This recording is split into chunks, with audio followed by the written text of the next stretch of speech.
TB6612 FNG motor sürücüsünü inceleyelim.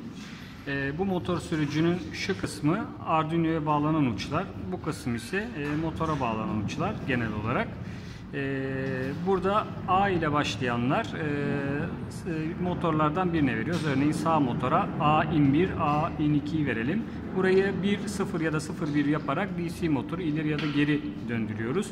PWM-A girişi ile de biz 0-255 arasında PWM vererek motoru gücünü, hızını ayarlıyoruz. Aynı şekilde B-in1, B-2 ile diğer motorun yönünü tayin ederken PWM-B ile de diğer motorun hızını tayin ediyoruz. GND 3 adet GND var burada. Sağ taraf ise motorlarla ilgili kısım ve motor kısmı besleme yaptığımız kısım. 2S lipopil kullanıyorsak 7.4 volt, 3S lipopil kullanıyorsak 11.1 volt vermiş oluruz. 13.5 volta kadar buradan gerilim verebiliriz. VCC ise Arduino'nun 5 volt çıkışını buraya bağlıyoruz. Bu kısım A01, A02 motorun birine, mesela sağ motor şu girişler bu motoru kontrol ediyor. B0102'de diğer motora bağladığımız zaman şu Arduino'dan kontrol ettiğimiz girişler çıkış olarak da buradan diğer motoru kontrol ediyor. Böyle basit, küçük, kullanışlı bir kart TB6612 FNG. Şimdi bununla bir uygulama yapalım. Arduino Nano ile bağlantılarını yaparak küçük bir uygulama gerçekleştirelim.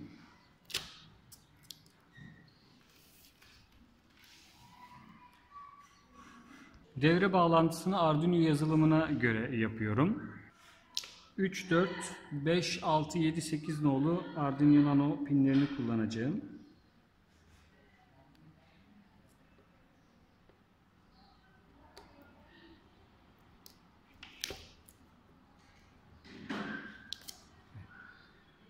Üç nolu pin A-in2'ye gidiyor.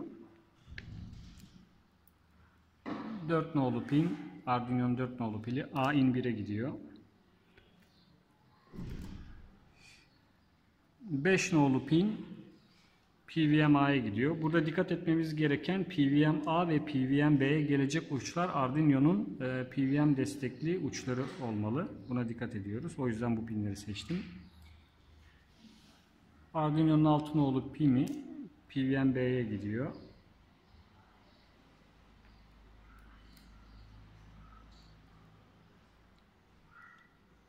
Arduino'nun 7 nolu pini B-in1'e gidiyor. 8 nolu pin ise B-in2'ye gidiyor. Evet. Bu şekilde gerçekleştirdik. Bir de şurada standby diye bir girişimiz var. Bu giriş 1 olduğu zaman motor sürücümüz aktif oluyor. 0 olduğu zaman motor sürücümüz pasif oluyor. Bunu yazılımsal olarak Arduino'dan yapabileceğimiz gibi ben direkt olarak o hattı 5 volta bağlayacağım. Standby'ı 5 volta bağladığımda sürekli motor sürücümüz aktif olacaktır.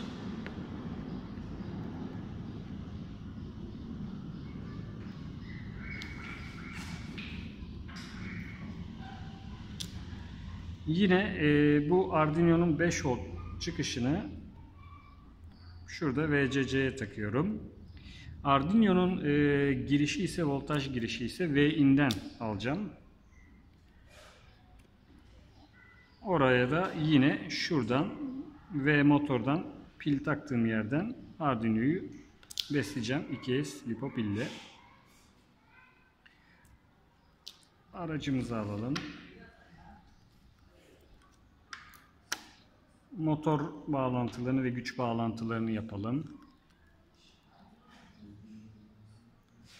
Sağ motor, sol motor,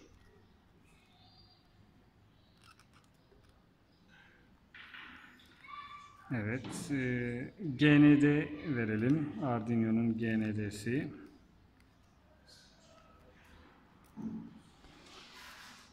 Motor sürücünün GND'sine. Herhangi biri olabilir. Yine Arduino'nun herhangi bir GND'si, motor sürücünün herhangi bir GND'sine takabiliriz. Son olarak da pilimizi takalım.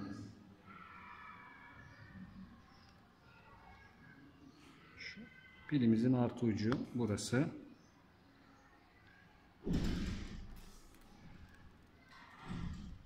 Eksiği de şuradan verelim.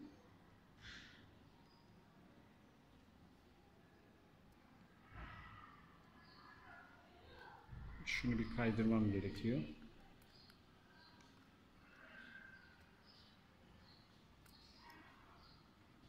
Evet, şu GN'leri besleme yapacağım uçlar. V motor, GN'de bunları 2S lipop ile takacağım.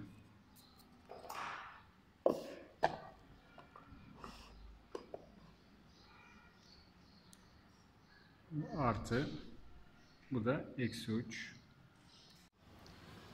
Arduino kodumuzu yazalım. Öncelikle pinleri tanımlayalım. 3, 4, 5 nolu pinlerde sağ motora bağlayacağımız uçlar burada. Şu ikisi motor yönünü belirlerken 5 nolu PWM çıkışından da sağ motorun hızını belirliyoruz. Bu da sol motor için pinler tanımlandı. Hız adında bir integer değişken tanımlayalım. Şu an 255 girdik. Bunu birazdan değiştireceğiz. Setup kısmında ise hepsini çıkış olarak ayarladık. Standby düğmesini burada tanımlamadım. Eğer burada tanımlarsak yazılımsal olarak aktif ya da pasif bırakabiliriz. Ben donanımsal olarak direkt artı 5 volta verdim. Şimdi şu kısım motorlarımızı ileri döndüren kısım ve bu da hız kısmı.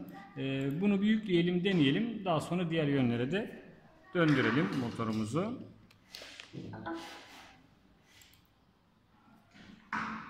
Yine güç bağlantımızı yapalım. Şu anda bilgisayardan aldığı voltajla besleniyor. O yüzden yavaş dönüyor. Evet, pille beslediğimiz zaman gerçek değeri bu. Hemen hız değerini de değiştirelim. Mesela 55 PWM ile gözlemleyelim.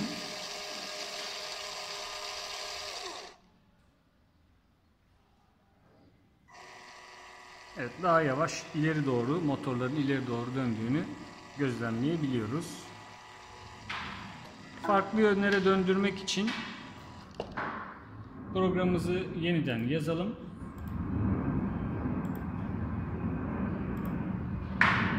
Mesela birer saniye aralıklarla geriye, sola ve sağa doğru döndürelim. O yüzden şuraya gecikme komutunu girelim.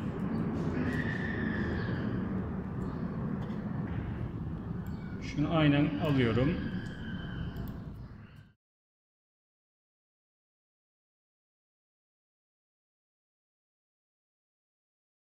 Şimdi geriye döndürmek için yapmamız gereken bu kısmı tersine döndürmek.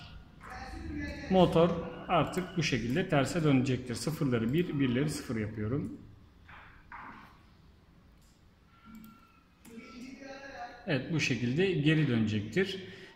Sola döndürmek istersem sol motoru tersine döndüreceğim. Sol motor B motoru. Sadece bunu ters yapacağım. Diğeri düz giderken sol motor ters gidecek. Şuraya da sol yazalım. Sağda ise A motoru terse dönecek.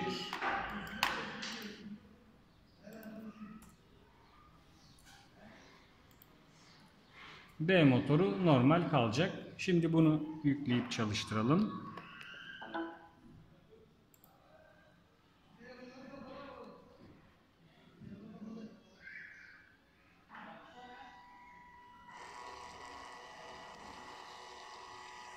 Evet, bakın birer saniye aralıklarla ileri, geri, zeminde test edelim. İleri, geri, sola ve sağa birer saniye aralıklarla döndüğünü gözlemleyebiliyoruz.